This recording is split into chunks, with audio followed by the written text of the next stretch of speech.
ಎಲ್ಲ ರೈತ ಬಾಂಧವರಿಗೂ ನಮ್ಮ ನಮಸ್ಕಾರ.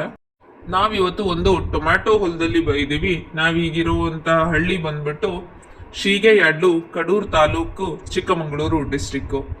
ನಾನಂತೂ ಶಾಕ್ ಆಗೋದೆ ಈ ಫೀಲ್ಡ್ ನ ನೋಡಿ. ಯಾಕಂತಂದ್ರೆ ಈ ಟೊಮ್ಯಾಟೊ ಗಿಡದಲ್ಲಿ ಕಾಯಿಗಳು ಗೊಂಚು ಗೊಂಚಲಾಗಿ ಹಿಡಿದಿದೆ. ನೋಡ್ತಾ ಇರ್ಬೋದು ನಿಮ್ಗೆ, ಒಂದೇ ಇದರಲ್ಲಿ ಎಷ್ಟೊಂದು ಕಾಯಿಗಳು ಕಾಣಿಸ್ತಾ ಇದೆ. ಅದಾದ್ಮೇಲೆ ರೋಗಗಳನ್ನ ನೋಡ್ಬೋದು. ಎಲೆ ಮೇಲೂ ಕೂಡ ಯಾವುದೇ ರೀತಿ ರೋಗಗಳು ನಾನು ನೋಡ್ಲಿಲ್ಲ. ಹಂಗಾಗಿ ನಂಗಂತೂ ಈ ಫೀಲ್ಡ್ ನೋಡಿ ತುಂಬಾ ಖುಷಿ ಆಯ್ತು. ಸೊ ನಾನು ಅದಕ್ಕೆ ರೈತರಿಗೆ ಯೂಸ್ ಆಗ್ಲಿ ಅಂತೇಳಿ ಇದು ಯಾವ ತಳಿ ಅಂತೇಳಿ ಕೇಳಿ ನೋಡಿದೆ. ಅವ್ರು ಹೇಳಿದ್ರು ಅದು ಸಿಂಜೆಂಟಾ ಕಂಪ್ನಿಯ ಮೇಘದೂತ್ ಅಂತೇಳಿ. ಇವ್ರು ಇದನ್ನ ಏನಕ್ಕೆ ಚೂಸ್ ಮಾಡಿದ್ದಾರೆ ಅಂತಂದ್ರೆ, ಒಂದು ಅವ್ರು ಹೇಳಿದ್ದು ಇದು ಹಣ್ಣಿನ ಕಲರು ತುಂಬಾ ಚೆನ್ನಾಗಿರುತ್ತೆ. ಸೊ ಮಾರ್ಕೆಟ್ ಅಲ್ಲಿ ಚೆನ್ನಾಗಿ ಓಡುತ್ತೆ, ಮತ್ತೆ ಒಂದೇ ರೀತಿ ಸೈಜ್ ಇರುತ್ತೆ. ಹಂಗಾಗಿ ಅವರಿಗೆ ಇಳುವರಿ ಕೂಡ ಚೆನ್ನಾಗಿ ಬರುತ್ತೆ. ಮತ್ತೆ ಕಾಯಿಗಳ ಸೈಜು ಕೂಡ ತುಂಬಾ ಚೆನ್ನಾಗಿ ಮೇಂಟೈನ್ ಆಗುತ್ತೆ. ಇಳುವರಿ ಚೆನ್ನಾಗಿ ಬರುತ್ತೆ ಅಂತೇಳಿ ಅವ್ರು ಹೇಳಿದ್ದಾರೆ.